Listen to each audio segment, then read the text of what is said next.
Kita akan membahas tentang hadis arba'in yang ke-14. Hadis arba'in yang ke-14 yang diriwayatkan oleh sahabat Abdullah bin Mas'ud, bahwa Nabi Muhammad sallallahu alaihi wasallam pernah bersabda, la yahillu damu mri'in muslimin illa bi ihda salasin, as-sayyibiz zani, an-nafsi bin nafsi, wal murtaddu lidinihi, al mufariqu lil jamaah. Ada hadis arba'in yang ke-14 diriwayatkan oleh sahabat namanya Abdullah bin Mas'ud, atau lebih dikenal dengan nama Ibnu Mas'ud. Ada beberapa sahabat yang namanya Abdullah hidup di saat yang sama. Ada Abdullah bin Umar, Ibnu Umar, ada Abdullah bin Abbas, Ibnu Abbas, ada Abdullah. Abdullah bin Mas'ud itu salah satu sahabat yang terkenal karena suaranya merdu. Abdullah bin Mas'ud, seringkali Nabi itu minta dibacakan Al-Quran pada Abdullah bin Mas'ud. Ya Ibnu Mas'ud, utlu alayya Al-Quran, bacain Quran buat saya. Abdullah bin Mas'ud ini bingung. Hal qara'tu alaika wa alaika unzila. Bagaimana mungkin saya baca Quran di hadapanmu ya Rasul, sementara Quran itu turun untukmu, turun untukmu. Makanya orang yang baca-baca Quran di hadapan umum itu memang yang merdu-merdu suaranya, yang merdu-merdu. Suara kayak saya ini nggak masuk hitungan ini, ya. Melintir suaranya, ya, nggak masuk hitungan. Kata Abdullah bin Mas'ud, saya mendengar Rasul pernah bersabda bahwa tidak halal menumpahkan darah seorang muslim kecuali ada 3 sebab. Sebelumnya kita bahas dulu ada namanya maqasidus syariah, tujuan syariat. Ajaran syariat kita ini kan banyak sekali ya. Biasanya kita bagi dalam 4 dimensi. Ada ibadah, ada muamalah, silakan Bapak. Ada munakahat, ada jinayat, ada 4 macam. Misalnya ibadah, di situ ada wudu, tayamum, mandi, cebok, sholat, puasa, zakat, haji. Sholat aja ada banyak. Sholat 5 waktu, sholat sunnah nanti banyak. Qobliyah, ba'diyah, tahiyatul masjid, duha, taraweh, gerhana matahari, gerhana bulan, idul fitri, idul adha, istisqa, sholat hajat, sholat tasbih, istikharah, sholat taubat, sholat sunnah wudu, sholat jenazah, wa ala alihi wa sahbihi ajmain. Banyak gitu. Banyak. Puasa juga nanti banyak gitu.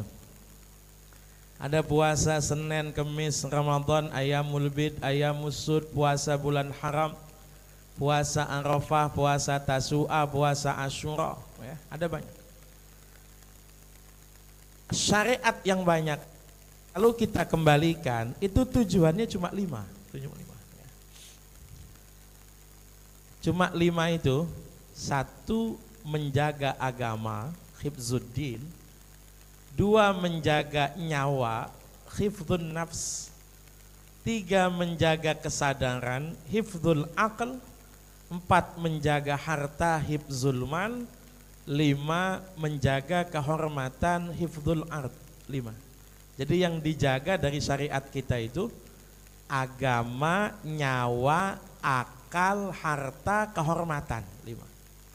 Mudah-mudahan gak keluar pertanyaan door prize, agak susah ngapalinnya itu. Ada 5 itu ya, ada 5 ya. Ya. Tapi enggak apa-apa, catat aja Bu, saya betul keluar itu ya, saya betul keluar itu. Ada 5 yang dijaga itu ya. Agama, nyawa, akal, harta, kehormatan. 5 itu. Semua syariat kita itu kalau kita kumpulkan ini yang dijaga.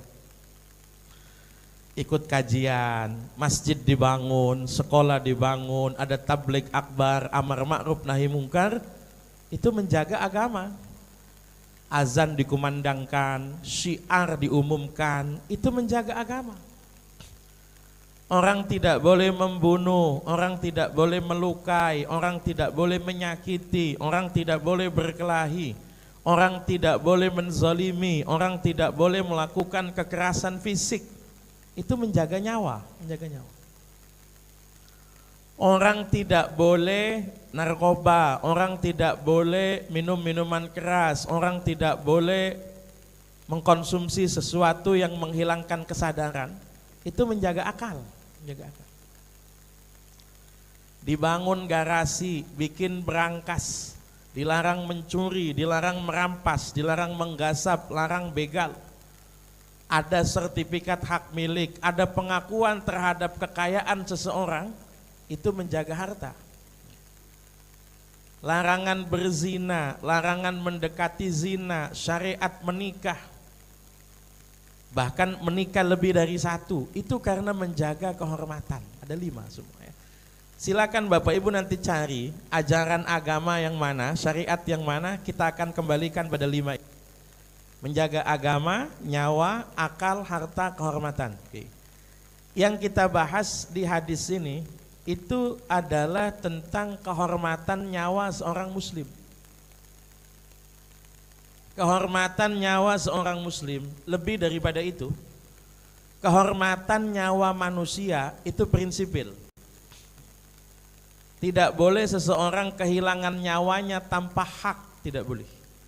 Ya. Membunuh seseorang itu masuk dosa besar. Bahkan sebagian ulama bilang membunuh dengan sengaja itu dosa yang tidak ampuni.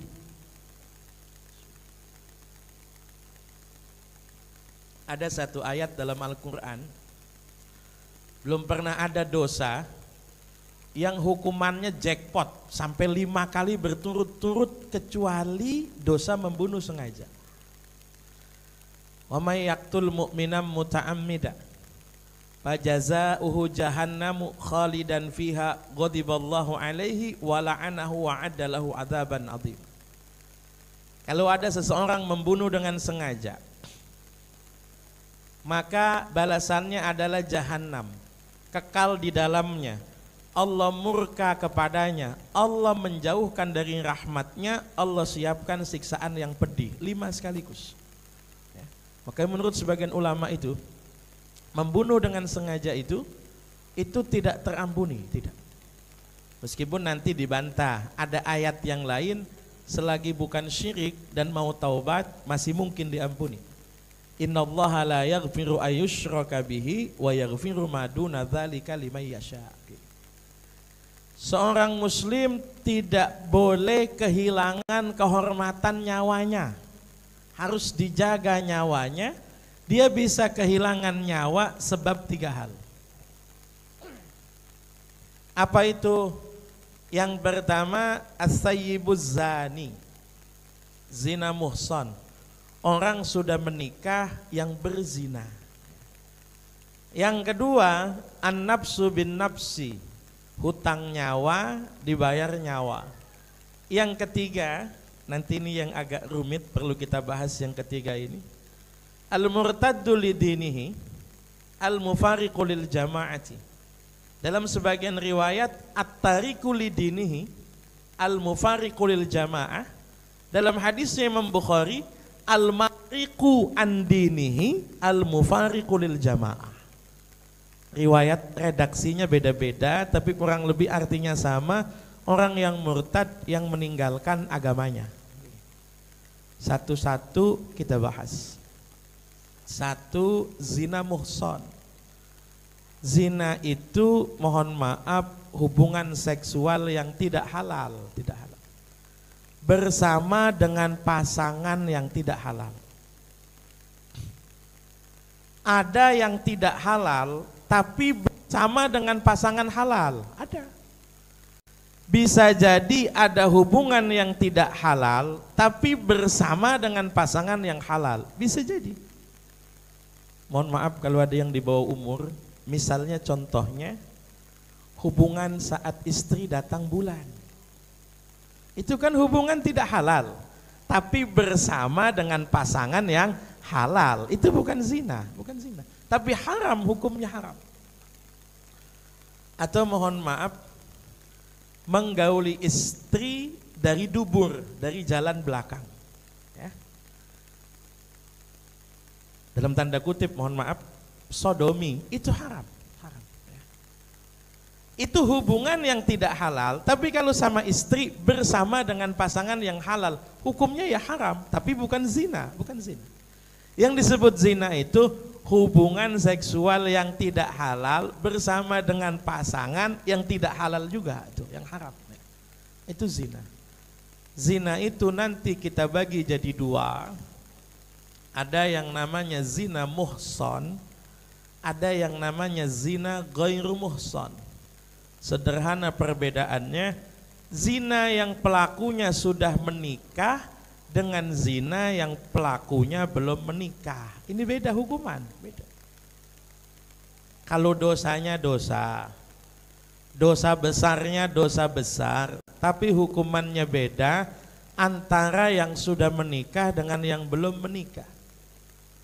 Allah bilang dalam Al-Quran, az-zaniyatu waz-zani fajlidu kulla wahidim minhuma mi'ata jaldah.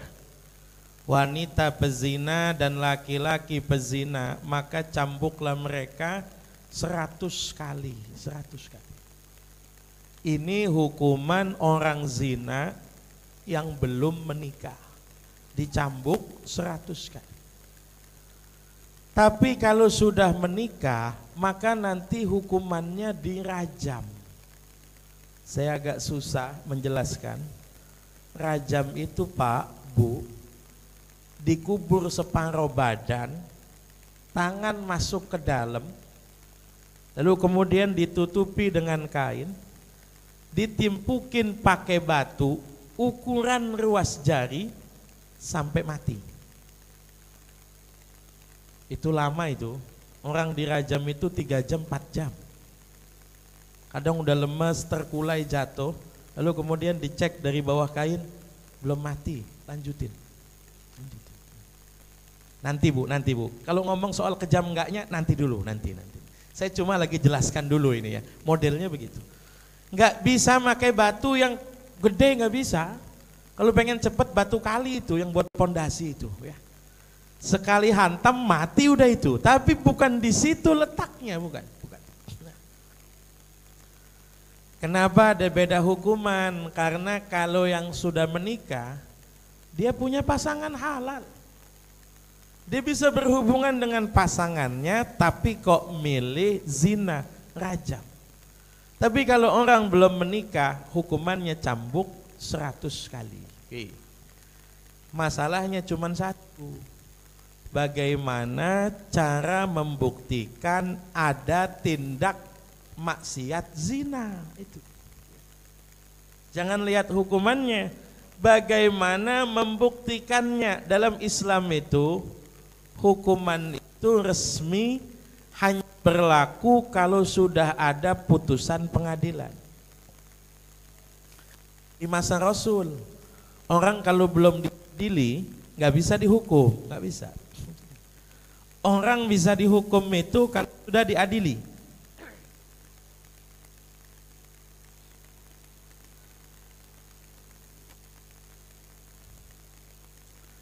Nanti eksekutornya yang memberlakukan hukuman adalah aparat yang ditunjuk oleh negara.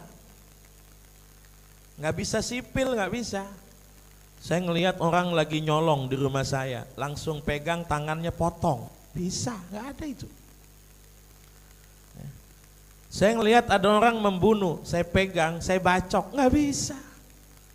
Kacau kalau begitu.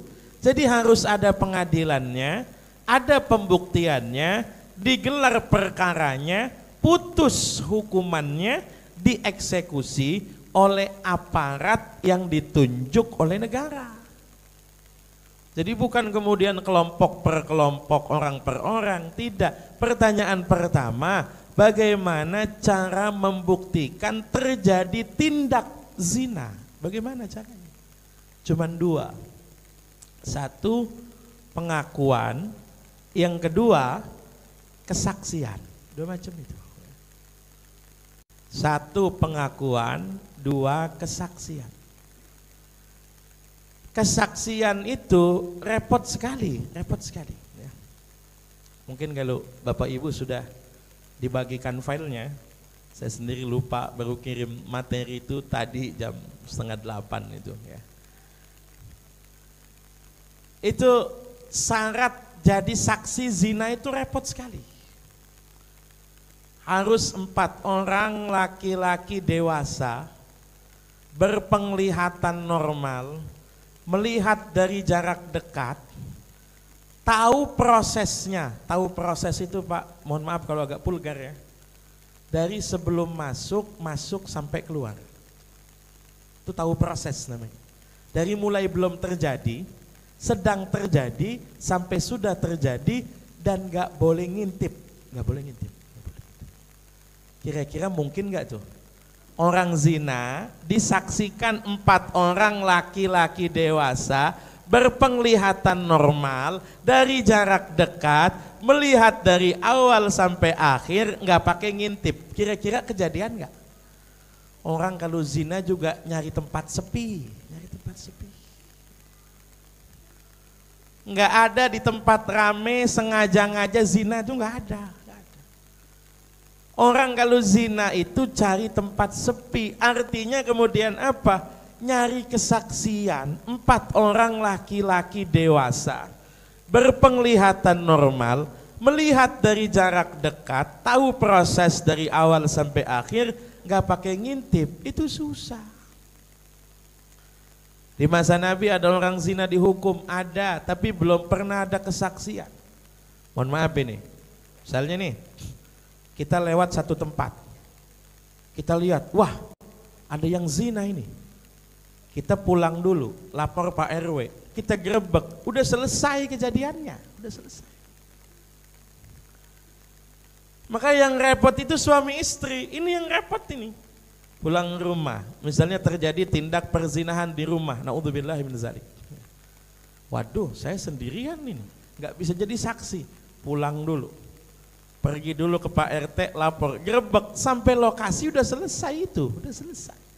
Maka khusus suami istri nanti ada babnya, dia nggak butuh kesaksian, dia hanya butuh sumpah, nanti namanya ada sumpah li'an, nanti ada. Tapi kalau bukan suami istri harus ada saksi 4 orang laki-laki atau yang zinanya ngaku, Zaman sekarang jarang ada orang punya kesalahan mau ngaku, jarang. Tapi di masa Rasul ada tuh. Ada seorang wanita datang ke Rasul. Ya Rasulullah tohirni. Rasul sucikan saya. Rasul tanya, Mabik, apa yang kamu lakukan? Qalat zanaitu bi fulan. Saya sudah berzina dengan fulan. Itu dulu. Yakin zina, yakin Nabi. Jangan-jangan cuma peluk-pelukan saja, zina Nabi. Jangan-jangan hanya mesra-mesraan saja, zina Nabi. Tadi saya panggil fulan dipanggil.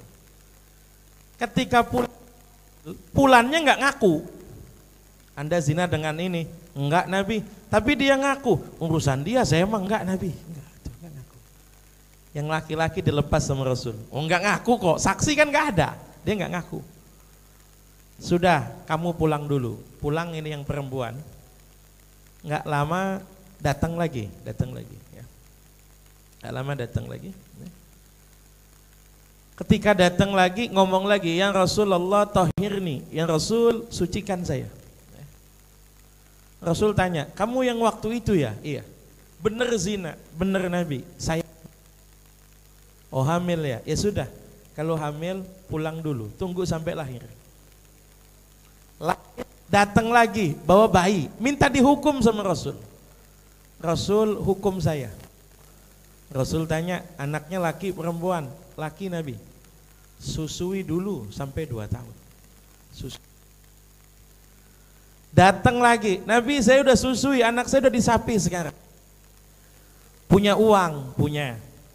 Ada keluarga yang bisa dititip, ada. serahkan dulu anakmu ke sana, diserahkan, balik lagi dia, kemudian dibuatkan lubang di dunia, dimandikan, disolati oleh Rasul, Rasul sendiri yang memikul tandunya, Rasul yang turun menguburkannya. Ketika Umar bin Khattab, Rasul, itu cuma jenazah wanita pezina. Apa kata Rasul?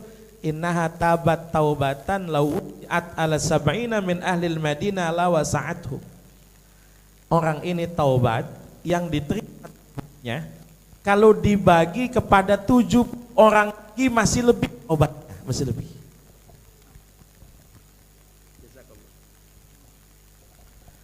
Jadi taubatnya saldonya banyak bener Bu, banyak bener.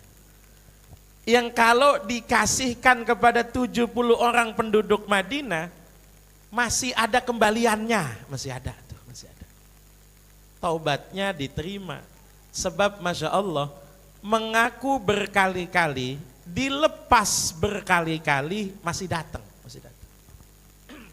Kalau saya misalnya nih, datang ngaku sama Rasul, Rasul hukum saya punya dosa, pulang dulu, pulang sana. Kira-kira mohon maaf, datang lagi apa enggak kira-kira? Enggak lah, mau ngapain, saya udah ngaku kok dilepas sama Rasul gitu kan.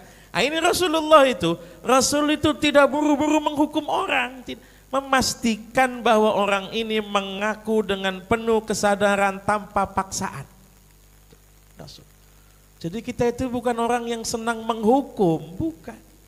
Orang yang dengan kesadarannya sendiri, maka di masa Rasul tidak pernah ditemukan ada orang dihukum karena dilihat saksi zina, tidak pernah ada. Bahkan mohon maaf, kalau ada yang nuduh orang lain zina, tidak punya bukti, yang nuduh yang dicambuk 40 kali. Hati-hati. Mungkin ada yang ingat ada kasus mertua kegep sama mantunya, mungkin 2 tahun lalu, 2 tahun lalu. Di Serang atau di mana saya lupa itu, 2 tahun lalu ya. Itu banyak jamaah nanya sama saya, Ustadz apa hukumnya itu, mereka berzina. Saya bilang, Anda ada di TKP apa enggak? Enggak ada. Coba lihat narasinya, kronologinya, ketika didobrak pintu, mereka sedang zina atau tidak? Mereka sedang di kamar pakai pakaian yang minim. Oh itu bukan zina, bukan. Itu namanya tertangkap bugil, bukan tertangkap zina, bukan. Hati-hati. Enggak boleh orang nuduh orang lain zina tanpa bukti, enggak boleh. Maka saya katakan hukuman zina memang dirajam, tapi membuktikan orang itu berzina susah sekali, susah sekali. Maka kemudian hukuman itu hanya dapat diberlakukan kalau orang itu mengaku. Biasanya orang itu enggak ada yang ngaku zina, enggak ada. Orang itu mungkin bisa ketahuan berzina, tapi tidak secara pasti. Sifatnya indikator. Contoh, akad nikah, sekarang tanggal berapa? 10 Februari, Imlek ya, Imlek. Ini jamaah kok masih rame ini, nggak pada ke JIS, nggak pada ke GBK ini ya. Ya apa namanya, misalnya ada orang menikah tanggal 10 Februari, akad nikah 10 Februari. Tiba-tiba kok 10 Mei sudah lahir. Nikah 10 Februari, 10 Mei kok sudah lahir, itu kita bisa menuduh zina, tapi masih belum pasti. Masih.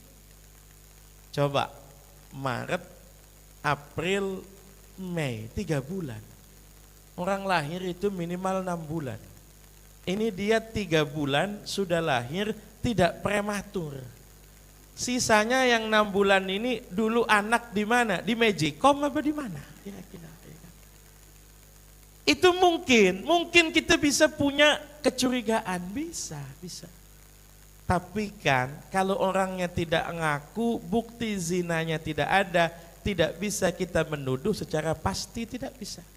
Tapi kalau nanti orang itu mengaku dia berzina, hukum yang ada di negara itu memang dirajam, baru boleh dilakukan rajam. Setahu saya seluruh dunia yang masih ada hukum rajam dalam kuhapnya itu hanya Arab Saudi dan Iran, cuma dua. Iran itu yang dihina-hina Syiah itu kuhapnya masih ada pasal ayat rajam, masih ada. Saudi yang dihina-hina Wahabi itu masih ada dalam kuhapnya itu hukuman rajam. Di luar negara itu sudah tidak ada lagi, tidak ada. Itu pun eksekusi rajam itu terakhir terjadi tahun 80-an atau 90-an.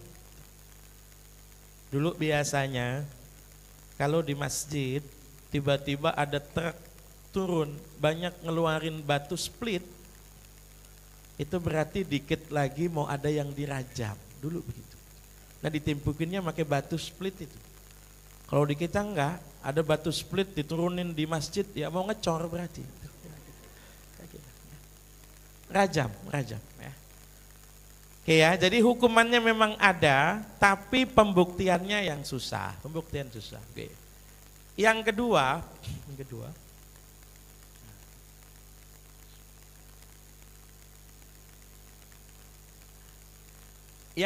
itu kalau ada kasus pembunuhan secara sengaja. Pembunuhan itu ada 3 macam Pak, Bu, ada 3 macam. Satu, pembunuhan sengaja, kalau dalam bahasa pidana kita pembunuhan berencana, begitu. 2, pembunuhan keliru. 3, pembunuhan semi sengaja. Saya contohkan pakai contoh lebih mudah dipahami. Ada orang berantem, lalu kemudian yang satu emosi pulang, ambil senjata tajam pakai golok misalnya, lalu kemudian bacok orang sampai mati, itu kita sebut pembunuhan yang disengaja. Saya nggak sengaja Ustaz, bercanda doang. Tapi bacoknya pakai apa? Golok. Bacok berapa kali? Ada 10 kali, nggak mungkin bercanda. Pasti sengaja, pasti sengaja. Untuk tahu sengaja itu gampang. Menggunakan alat apa, kronologinya bagaimana, tahu kita sengaja. Dia mukulnya, nebasnya pakai golok. Dibacoknya 3 kali, sengaja itu. Menggunakan alat memang untuk membunuh. Yang kedua, bacoknya berkali-kali, sengaja. Kronologinya bagaimana? Menggunakan media apa? Tahu kalau itu sengaja. Yang kedua, ada pembunuhan yang sifatnya keliru. Ini contohnya misalnya ibu-ibu lagi makan. Tengah-tengah makan meleng, ada kucing gondol ikannya. Kesel sama kucing, kucing dilempar tabung gas. Kucingnya nggak kena, anak tetangga kena. Mati di tempat, mati. Kalau disebut bunuh-bunuh ini, tapi nggak mungkin sengaja. Saya mah nggak niat bunuh ini, nggak. Saya pengen lempar kucing. Ibu nggak kira-kira, lempar pakai tabung gas gitu. Saya udah kesal sama kucingnya, gitu kan? Ya.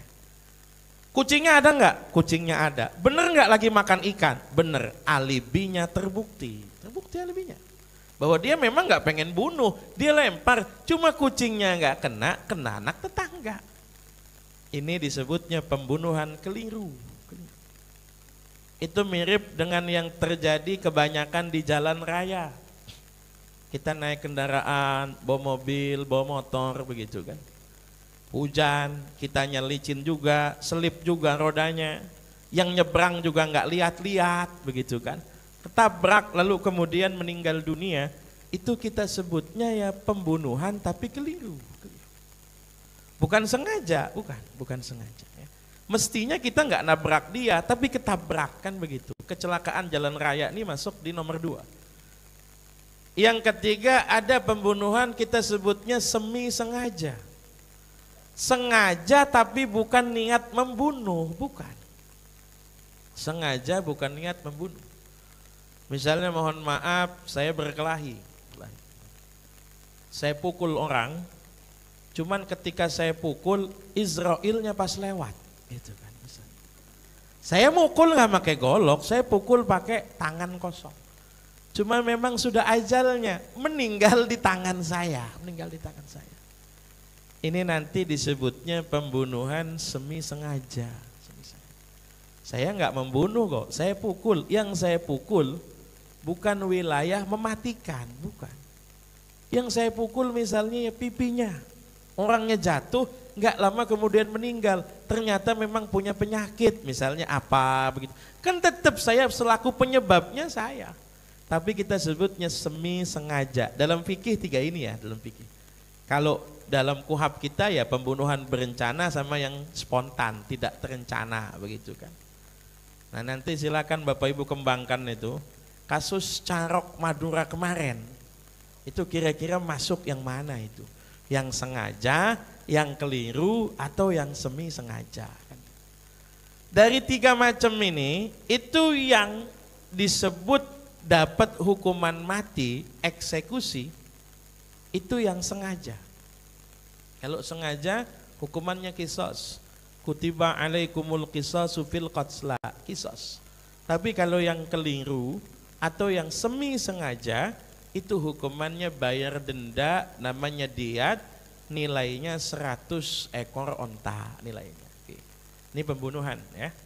Yang ketiga, yang bikin seorang muslim juga kehilangan kehormatan nyawanya adalah orang yang meninggalkan agama, murtad, yang memisahkan diri dari golongannya. Ini pertanyaan pertama kita. Apa iya sih orang murtad dibunuh? Bukannya orang punya kebebasan hak memeluk agama tertentu. Bukan dalam Al-Quran dikatakan la ikraha fiddin, tidak ada paksaan dalam beragama, tidak. Bukannya dalam Al-Quran itu disebut afa anta tukrihun nasa hatta yakunu mu'minin, apakah engkau akan memaksa manusia sampai mereka beriman? Allah mencela perilaku ini. Bukankah Allah sendiri yang bilang innaka la tahdi man ahbabta walakinallaha yahdi may yasha. Sesungguhnya engkau tidak bisa memberikan hidayah pada orang yang kau suka, tapi Allah lah memberi hidayah pada orang yang Allah kehendaki. Iman itu murni, hidayah datangnya dari Allah. Orang yang lama gaul sama Nabi saja belum tentu dapat hidayah, belum tentu. Abu Lahab itu tahu Nabi dari bayi, belum tentu dapat hidayah. Orang yang bantuin Nabi seumur hidup belum tentu dapat hidayah. Abu Thalib itu bantuin Nabi habis-habisan, belum tentu dapat hidayah. Maka hidayah itu mahal harganya. Tapi pertanyaan kita, apa iya? Karena kita beda paham, karena kita beda keyakinan, karena kita beda agama, kemudian agama mengizinkan kita membunuh orang ini, apa iya? Ada 2 pendapat. Satu pendapat mengatakan iya, dia dihukum melalui proses pengadilan. Ya. Terbukti murtad, tapi hukuman mati itu adalah hukuman terakhir, SOP-nya istitabah.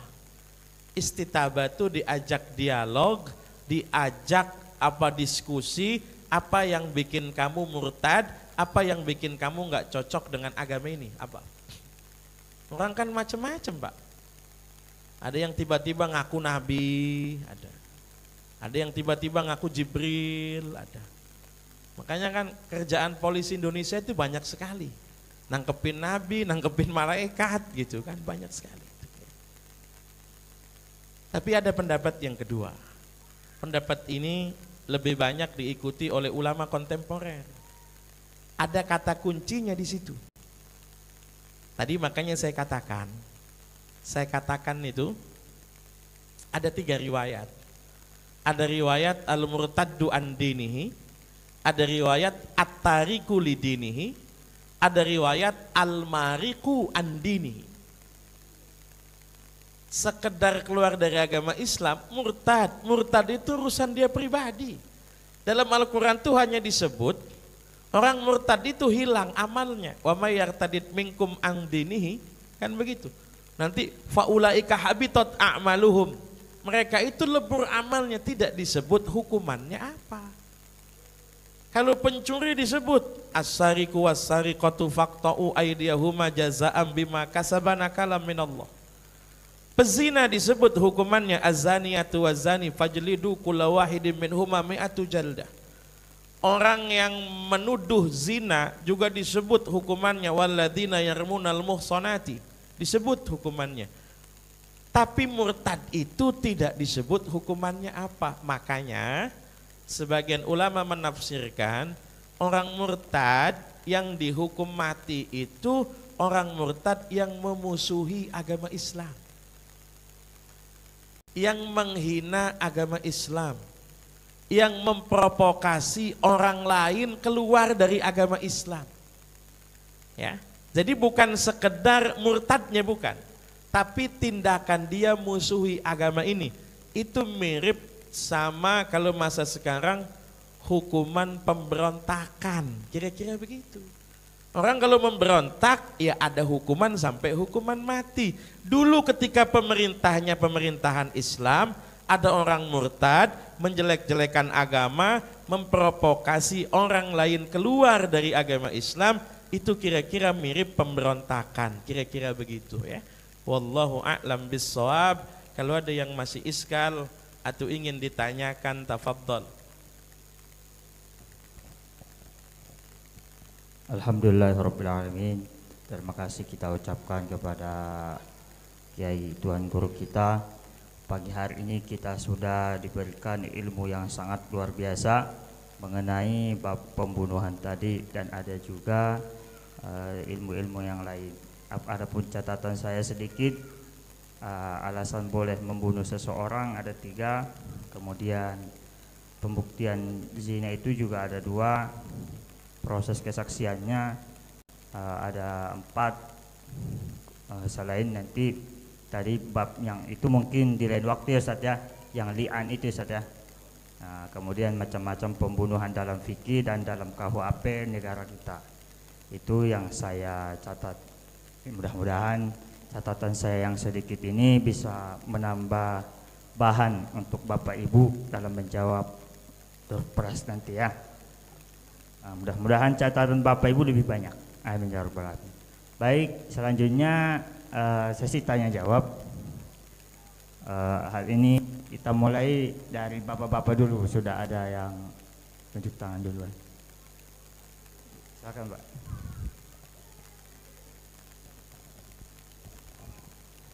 Bismillahirrahmanirrahim. Assalamualaikum warahmatullahi wabarakatuh. Waalaikumsalam warahmatullahi wabarakatuh. Pertanyaan saya Ustadz, yang pertama mengenai tadi kasus Ustadz sempat menyinggung soal carok. Nah, carok itu kalau kita lihat kisahnya, kita baca kisahnya itu kan dua-duanya itu bersengaja berniat membunuh atau melenyapkan nyawa lawannya gitu ya. Itu kan janjian itu Ustadz. Di tempat tertentu, kemudian dua-duanya datang, jadi pertarungan, ada yang kalah, ada yang menang. Yang menang ini kan tadi kan saya bilang nih bisa masuk tadi kasus bab menghilangkan nyawa sesama muslim, dan sekarang sudah proses oleh aparat kita gitu ya. Nah, yang mati ini gimana Ustadz? Apakah dia bisa masuk pasal syahid atau tetap dosa juga, karena kan dulunya berencana ini Ustadz ya. Itu yang pertama. Yang kedua, kalau kita lihat hukum positif kita di Indonesia ini kan ada namanya KUHP, itu ada pasal yang menyatakan mengenai begini kira-kira, karena kekeliruan menyebabkan hilangnya nyawa seseorang. Jadi dia tidak berniat membunuh, dia tidak ada kesengajaan dan sebagainya. Contohnya begini, ini yang kemarin saya sempat perhatikan itu masalah lift yang tidak berfungsi itu di sebuah hotel di Denpasar, Bali. Jadi ada lift yang overload, jadi dia putus dan itu jatuh ke bawah menyebabkan tewasnya penumpang lift tersebut Ustadz. Nyata setelah diselidiki oleh polisi itu karena perawatannya tidak jalan. Jadi teknisinya harusnya mengservis, tidak diservis, tidak datang, sehingga malfunction itu lift. Jadi nyawanya orang jatuh dan nyawa orang hilang. Nah ini kalau di hukum positif kita ini kena kasus, ini kena perkara, ini kena hukuman gitu. Karena kekeliruan menyebabkan hilangnya nyawa seseorang. Gitu Ustaz. Terima kasih Ustaz, itu aja, dua aja. Wassalamualaikum warahmatullahi wabarakatuh. Assalamualaikum warahmatullahi wabarakatuh. Ya, saya coba jawab. Yang pertama itu ada satu hadis Nabi. Nabi bilang al-qatilu wal maqtulu finnar. Orang yang membunuh dan korban pembunuhan, kata Nabi, dua-duanya di neraka. Orang itu kaget sahabat. Ya kalau yang bunuh ya di neraka itu wajar. Tapi kalau korban pembunuhan kok di neraka, kok bisa Nabi? Jawabannya Nabi, li'annahu arada qatla sahibihi. Karena dia kalau masih hidup juga masih pengen bunuh musuhnya, kan gitu. Ya. Tapi urusan neraka kan urusan Allah ya, kita nggak memvonis, tidak. Kiamatnya masih lama gitu kan, kiamatnya masih lama. Tapi kalau pertanyaannya, apakah Carok kemarin itu masuk pembunuhan sengaja? Sengaja lah. Orang pulang dulu kok ngambil celurit, kan gitu kan. Kalau dia di tempat spontan bela diri, itu nanti lain kasus. Saya dibegal, bela diri apa dengan kemampuan saya kemudian sampai bisa menjatuhkan orang, orangnya kok kalau bela diri nggak masuk di sini, nggak masuk. Tapi kalau janjian, pulang dulu, ambil apa? Ambil celurit dulu, bahkan ngajak kawan dulu janjian. Kalau itu jelas-jelas disengaja, jelas ya, disengaja jelas. Yang mati bagaimana? Ya sama, orang dia nungguin kok, dia nungguin. Tapi nanti siksanya seperti apa, itu haknya Allah. Kalau di dunia masuk pembunuhan yang disengaja, tinggal nanti pembuktiannya. Pembuktian itu berarti olah TKP, kronologi, keterangan saksi, konfrontasi pihak, itu nanti baru kemudian diputuskan hukumannya apa.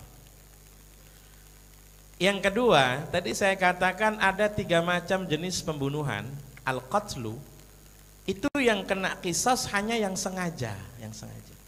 Yang 2 yang keliru atau yang semi sengaja, itu enggak kena qisas. Tapi bukan berarti tidak diperkarakan, ya diperkarakan juga. Kecelakaan jalan raya, atau tadi misalnya perawatan yang kurang yang sampai mengakibatkan nyawa orang lain, banyak itu. Malpraktek misalnya di kedokteran ya, atau pokoknya kekeliruan kita mengakibatkan kematian nyawa seseorang, itu masuk dalam kategori, kalau dalam fikih itu pembunuhan, tapi kita nyebutnya adalah khata'un mahdun, kekeliruan yang mengakibatkan kehilangan nyawa seseorang. Hukumannya apa? Hukumannya diat. Diat itu denda. Bisa nggak diganti penjara? Ya bisa, itu kebijakan penguasa. Kalau itu kebijakan penguasa ya. Jadi bukan berarti tidak diperkarakan. Pembunuhan keliru itu tetap diperkarakan, cuma tidak sampai masuk kategori kisos begitu. Mudah-mudahan bisa dipahami. Ya, silakan. Baik, pertanyaan selanjutnya sebelum kita lanjut ya Pak, penanya pada kajian duha pagi hari ini dibatasi hanya 4 orang penanya saja, berarti sisa 3 pertanyaan lagi, diharapkan 2 dari ibu-ibu dan 2 dari bapak-bapak. Sebelumnya juga kajian duha pada pagi hari ini disponsori oleh Soto Jimat, kemudian SIBS dan dari Syafana Islamic School. Baik, pertanyaan selanjutnya diharapkan dari ibu-ibu, ada Bu? Baik, silahkan Bu. Baik. Assalamualaikum warahmatullahi wabarakatuh. Waalaikumsalam warahmatullahi wabarakatuh. Izin Ustadz mau bertanya, untuk tadi yang ayat Ustadz bacakan yang barang siapa membunuh seseorang yang beriman dengan sengaja maka balasannya yang 5 tadi itu. Pas di ayat sebelumnya agak saya nggak dapat pengertiannya, mohon diberikan pengertian. Di ayat sebelumnya itu di ayat 92-nya kan membunuh dengan sengaja tetapi boleh dengan memerdekakan hamba sahaya, itu maksudnya gimana Ustadz? Bismillahirrahmanirrahim. Betul. Ayat Al-Quran itu tidak bisa kita comot jomblo, itu nggak bisa. Dia harus bergandengan dengan ayat di atas atau ayat di bawah karena pasti berkaitan. Ayat atas itu menjelaskan pembunuhan yang tidak disengaja. Maka nali mu'minin ayaktula mu'minan illa khoto'a wa man qatala mu'minan khoto'a fatahriru raqabatin mu'minah, kan begitu. Ada yang namanya kafarat. Kafarat itu adalah hukuman lebih yang sifatnya adalah penyesalan kita kepada Allah. Itu kafarat. Jadi kafarat itu hukuman lebih. Hukuman aslinya ada. Apa hukuman aslinya? Diat. Ya, diat itu tadi bayar 100 onta diat. Fadiyatum musallamatun ila ahlihi illa ayyasaddaku. Ayat atas itu pembunuhan yang tidak disengaja, bisa keliru, bisa memang niatnya memukul tapi kemudian berujung pada kematian. Kalau ayat bawahnya itu pembunuhan sengaja, jelas. Jadi kata kuncinya kalau ibu lihat dalam mushaf, yang atas itu khoto'a, karena kesalahan, karena keliruan. Ayat bawahnya muta'ammidan, karena sengaja, ya. Jadi memang beda kasus itu, ya. Mudah-mudahan bisa dipahami.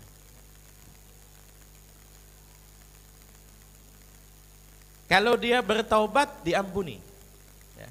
Kalau dia bertaubat, kalau enggak taubat ya suka-sukanya Allah. Yaghfiru liman yasha wa yu'adzibu man yasha. Tapi kalau bertaubat diampuni, begitu, ya. Mudah-mudahan bisa dipahami. Bagaimana Bu? Jelas? Alhamdulillah. Baik, pertanyaan selanjutnya dari Bapak.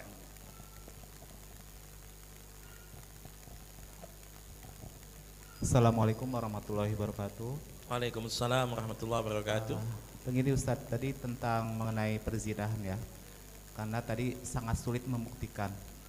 Nah ini kita lihat di zaman sekarang ini banyak sekali, kalau secara kasat mata di berita-berita orang-orang anak muda-mudi terutama merajalela ya. Nah kita susah untuk dibuktikan, tapi itu real, ada kenyataannya.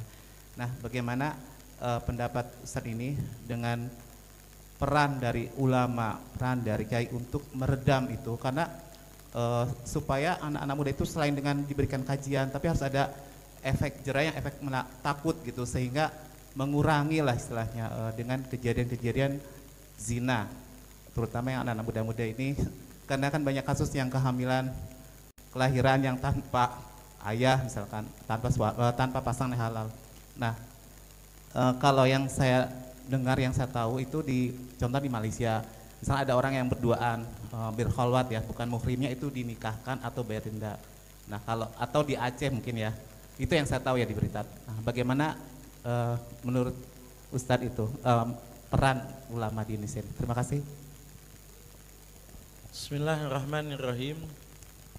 Soal perzinahan itu lebih ada pada peran orang tua dan peran lingkungan. Kalau ulama itu sifatnya konseling, karena ulama itu hanya pada tahap bicara, nggak bisa eksekusi, itu nggak bisa. Saya lihat orang zina, saya pukulin, saya yang dikasus Pak, saya yang dikasus, kan gitu kan? Jelas-jelas dia yang zina, karena begini. Di kita itu yang ada pasalnya itu kalau pencabulan anak di bawah umur itu ada pasalnya, ada pasal. Yang ada pasalnya itu kalau selingkuh ada pasalnya, karena ada orang yang dirugikan, ada pasalnya ya. Jadi kalau dia selingkuh dengan istri orang begitu atau suami orang itu ada pasalnya. Atau mencabuli anak di bawah umur itu ada pasalnya, ada. Ya. Tapi kalau orang itu sudah sama-sama dewasa, lalu melakukan zina atas dasar suka sama suka. Sebentar, perasaan saya itu mencatat itu bunyi pasalnya itu bagaimana? Ya. Itu, ini ada, saya catat ini.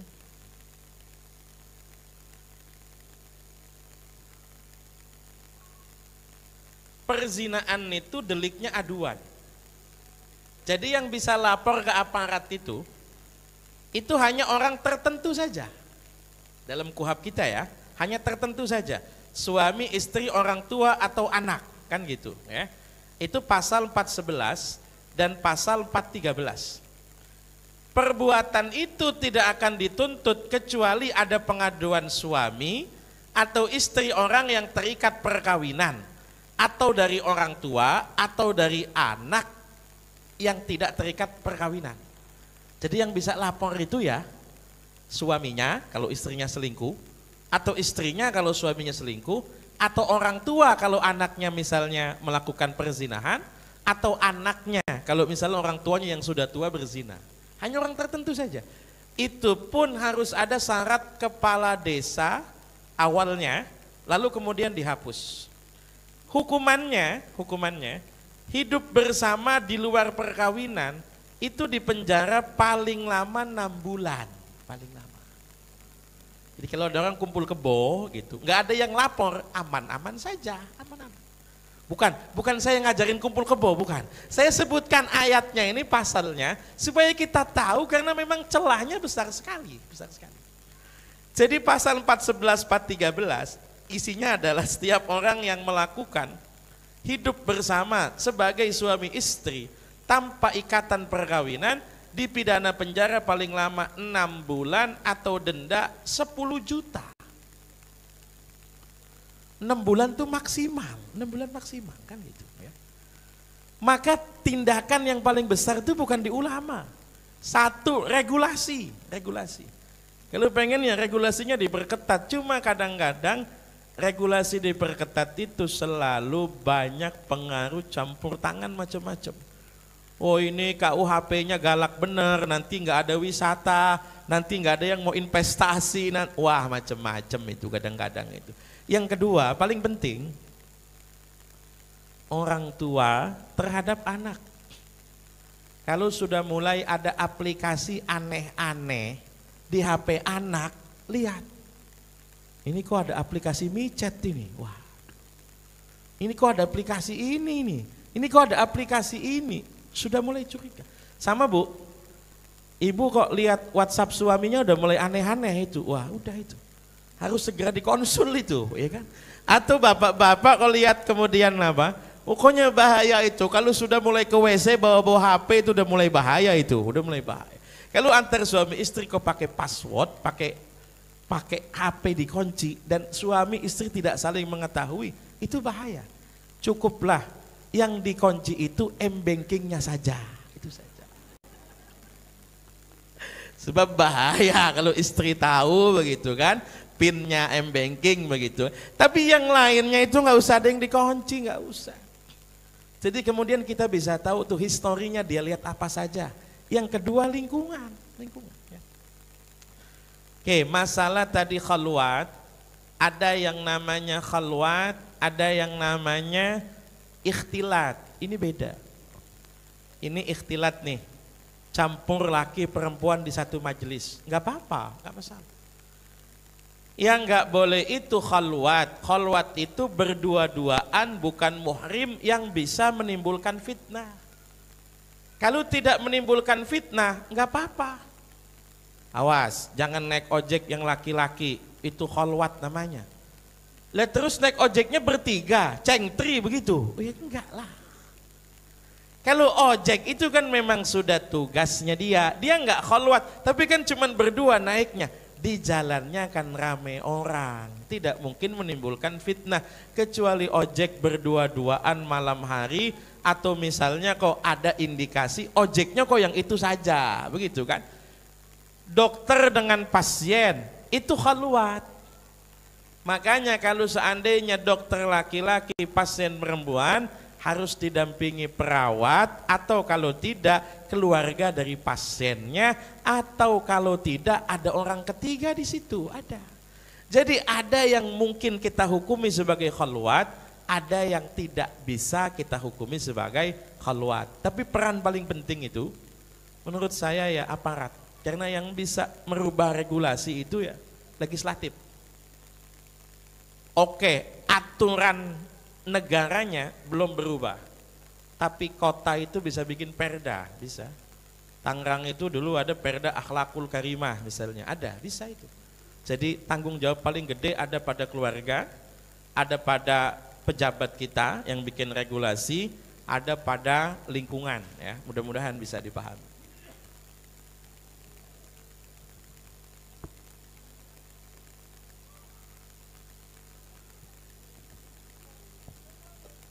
Baik, sebelum menuju ke pertanyaan terakhir, yaitu pertanyaan keempat, kami ingatkan kembali setelah acara kegiatan sesi tanya jawab ini akan ada pembagian door prize. Jadi dimohon kepada Bapak Ibu semuanya untuk bersabar dan menunggu. Selanjutnya pertanyaan keempat ada dari ibu-ibu. Silakan.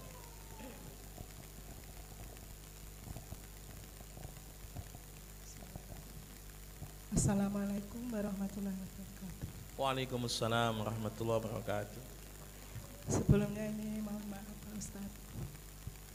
Saya mau nanya, nanti kalau ada seorang ibu Pak punya anak, beliau rumahnya berdekatan, karena mungkin antara menantu sama anak ini sering gak cocok, akhirnya saya bukan memvonis, menuduh Pak Ustadz. Akhirnya seorang ibu itu meninggal. Padahal dilihat dari ini nggak ada sakit, udah dibawa ke rumah sakit nggak sakit. Terus anak beliau, anak perempuannya sempat berangkat umroh Pak Ustadz. Beliau habis melaksanakan ibadah umroh untuk almarhum ibunya. Beliau itu dilihatin wajah ibunya itu senyum, bahagia. Terus alhamdulillah habis berangkat umroh nggak ada jarak. Beliau ketemu sama seseorang Pak Ustadz, kata beliau, ibunya ini rohnya minta dibacain Al-Fatihah karena meninggalnya ya kalau ada orang ini ya Pak Ustadz kayak dibunuh secara pakai dukun, minta dibacain Al-Fatihah. Terus kasih tahu Pak Ustadz yang bunuh ini bagaimana keluarga itu gak ada bukti, terus bisa menjalin silaturahmi ke adiknya itu baik, gak ada rasa dendam, gak ada rasa sakit hati, semuanya udah dilewati. Jadi saya ini intinya mohon maaf Pak Ustadz, cara gimana untuk silaturahmi dengan baik dengan adiknya. Begitu aja. Wassalamualaikum warahmatullahi wabarakatuh. Waalaikumsalam warahmatullahi wabarakatuh. Dalam agama kita, yang berhak memutuskan seseorang membunuh atau tidak itu pengadilan. Di luar pengadilan itu tidak ada personal yang bisa kemudian mengatakan ini pembunuh, ini bukan pembunuh. Ya, kita nggak tahu. Hanya pengadilan. Pengadilan saja tidak bisa langsung memutuskan, perlu ada gelar perkara pembuktiannya. Apakah ada keterangan saksi-saksi, apakah ada bukti yang cukup kuat, ataukah ada pengakuan dari pihak pembunuhnya. Ah repot ibu ini, udah saya santet aja mati misalnya, pengakuan itu pengakuannya. Tapi kalau tidak ada pengakuan, tidak ada bukti, tidak ada saksi, cukup kita pahami bahwa ibu itu yang bunuh Israel, gitu saja, sudah. Ya semua juga sama, dibunuh oleh Israel ya. Jadi artinya apa? Kita, kalaupun kita mendengarkan keterangan orang yang kita percaya, itu keterangan yang sifatnya bisa diverifikasi, bisa dibuktikan. Sesuatu yang tidak bisa dibuktikan itu tidak bisa. Saya belum lama ketemu kasus yang mirip dengan ibu. Ada anak usia sekolah meninggal, lalu kemudian rohnya datang ngomong ke ibunya kalau dia ini selama sekolah suka ngalami pembulian secara kata-kata lah, sering dihina sama temennya, sering apa. Saya bilang sama ibunya, udah Bu, banyak zikir aja Bu. Ibu kok sampai kesurupan itu yang datang apa ya rohnya beneran apa enggak, kita nggak ada yang tahu. Kan roh itu nggak punya KTP, nggak punya. Jadi nggak bisa kita buktikan, nggak bisa gitu kan. Ya kalau kita percaya rohnya minta dibacakan Al-Fatihah, bahkan kalau bisa bukan cuma Fatihah, satu Quran kita hatamkan, mau dia dibunuh ataupun tidak, orang-orang di alam kubur itu mengharap bacaan Al-Quran kita, kan begitu kan. Jadi sudah kita ambil positifnya saja, bahwa kita diingatkan untuk mendoakan orang tua, kita bacakan Quran buat orang tua, yang lainnya yang membuat kita suuzon pada orang lain tinggalkan. Kalau mau suuzon, tersangkanya cuma satu, Israel, itu saja ya. Mudah-mudahan bisa dipahami ya.